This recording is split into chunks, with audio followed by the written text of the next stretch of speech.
Hey guys, I'm Jessie, and today I am here to tell you all about some of my must-read, completed YA fantasy series. Look, I am a 33-year-old mom, and I still love YA fantasy. There is no shame in it, and it's fun. Sometimes I just want fun, and not super dark, and not, smutty or whatever. So that's when I turn to fun YA fantasy, right? And sometimes some of these YA fantasy books can really border on this should be adult. I have actually been told, and I've seen people say it, that we should stick to only reading adult books if we're adults. And I think that's crap. I'm just read what you want. I really don't care.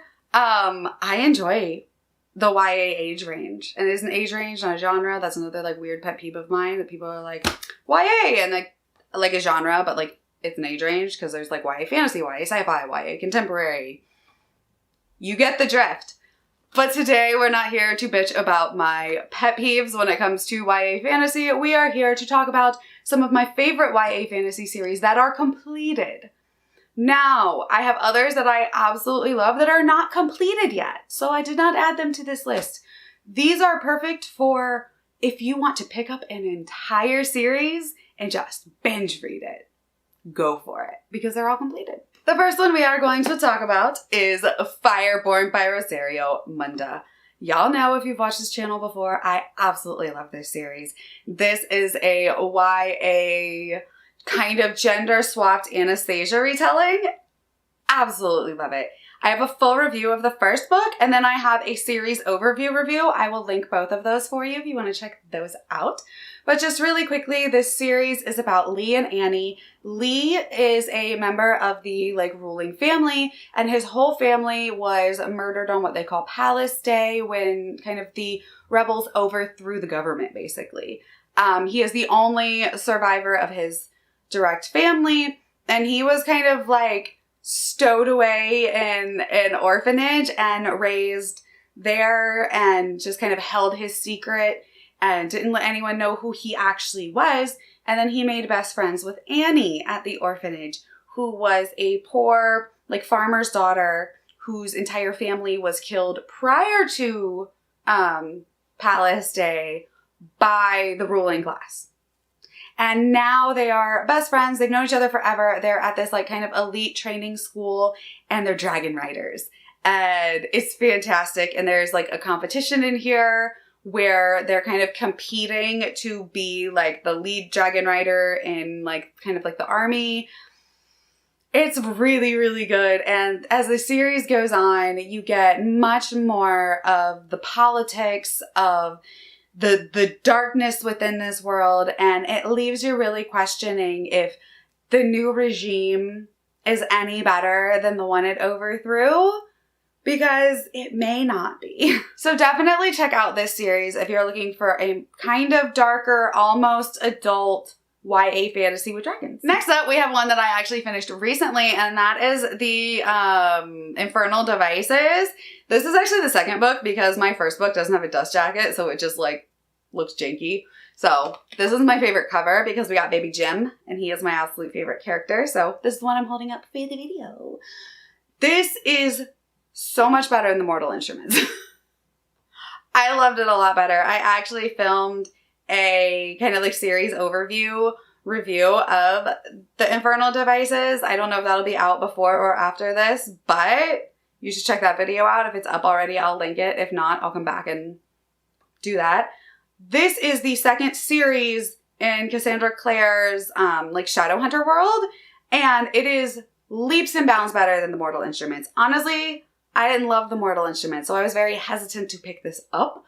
I ended up absolutely loving it and flying through all three books.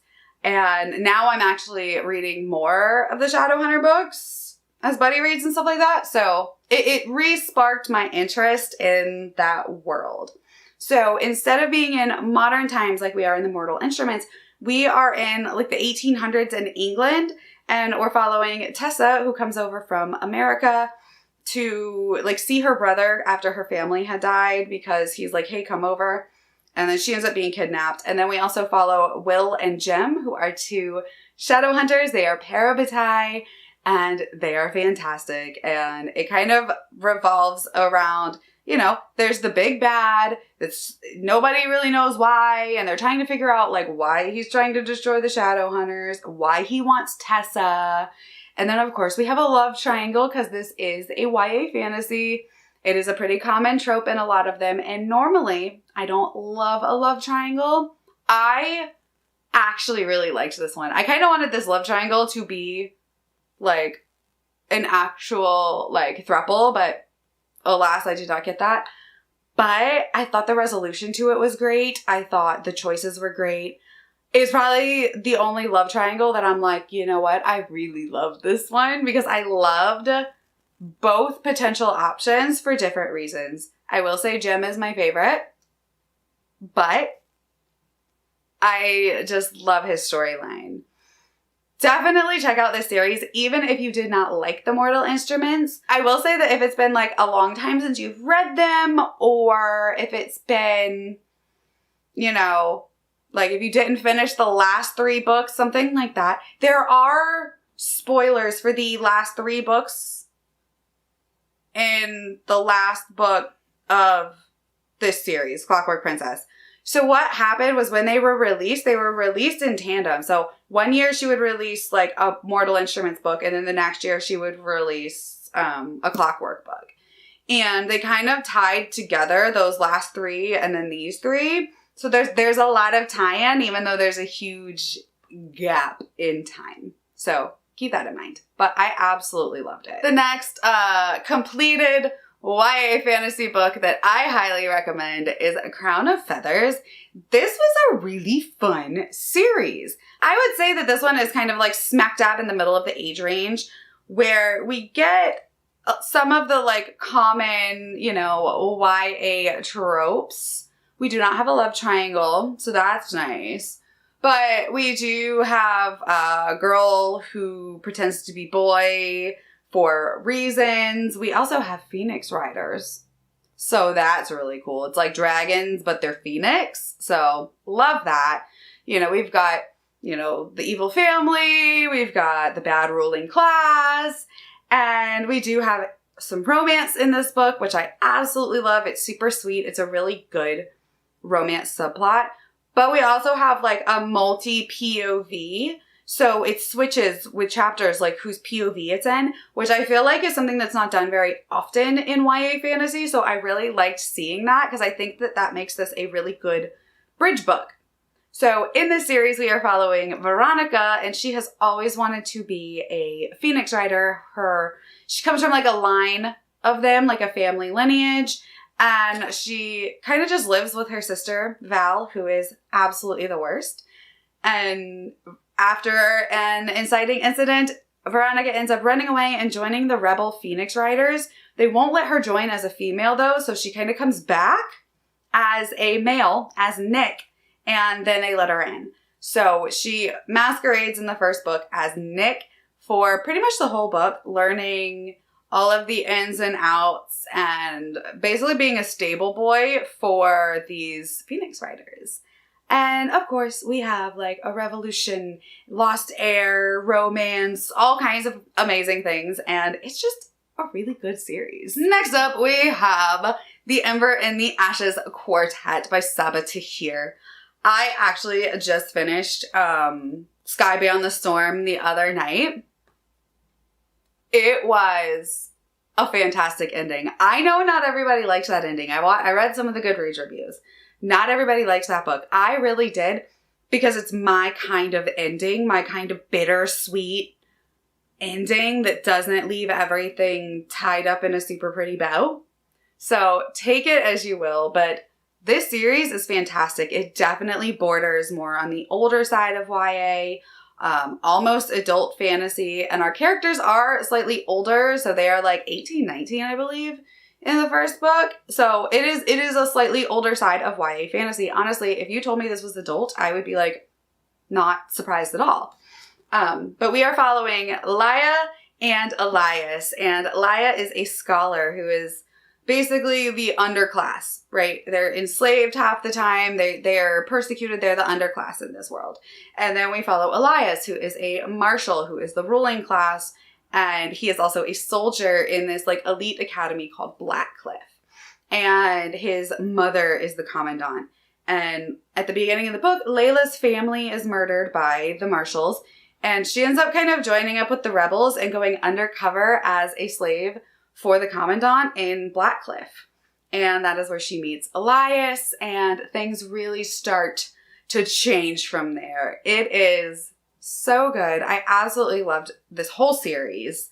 There's some side characters in this book that I absolutely fell in love with. Like, even the side characters are fantastic. And honestly, I think some of the side characters might be better than some of the main characters, which that says a lot. But yeah, this is a great series if you like a darker fantasy, but obviously not like grimdark because it's not adult. Pick this one up because it is really good and it's completed. And the final completed fantasy YA series that I have for you is actually a fantasy romance, and that is Awakens by Elise Kova. This is a self-published YA fantasy romance. Absolutely love it. I think it's like 4 books, maybe 5, but they're all short like this, so you can really get through them quickly. I actually read them all on Kindle Unlimited, and then I got the hardbacks because I really loved them. But in this book, we are following Vala, who is a librarian in a palace, and she has no magic. Magic is pretty common in this world. And one day, she hears that the prince is like gravely injured.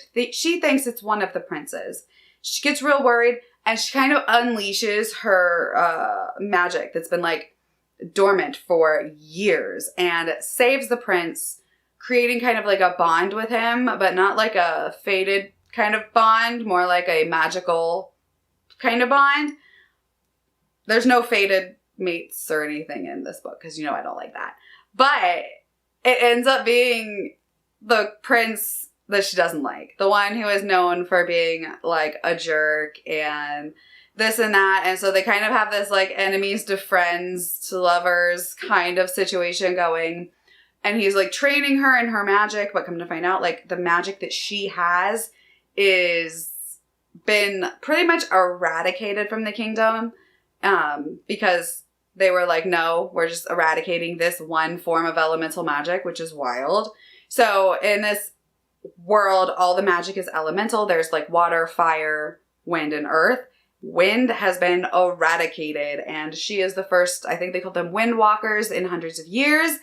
And that's kind of where we go from there. I love that she's like a librarian, and it is so good. And then as the books go on, we get, you know, we get a little bit like, I guess, older feeling because it's war, and we kind of turn to like the cost of war, ramifications there, things like that, overthrowing governments and stuff.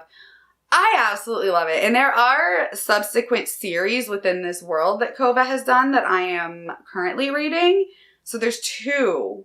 And then she has other series within this world too that are so good. But you can definitely read the first like 4 as a standalone series, and it's fantastic. I highly recommend this one. If you like YA fantasy romance, pick this one up because it's so good. All right. Well, those are my favorite must-read YA fantasy series that are completed. Let me know what some of your favorites are and what you thought of some of these books, if you've read them or if you plan to pick them up. All right, my name is Jessie, and I will talk to you next time. Bye.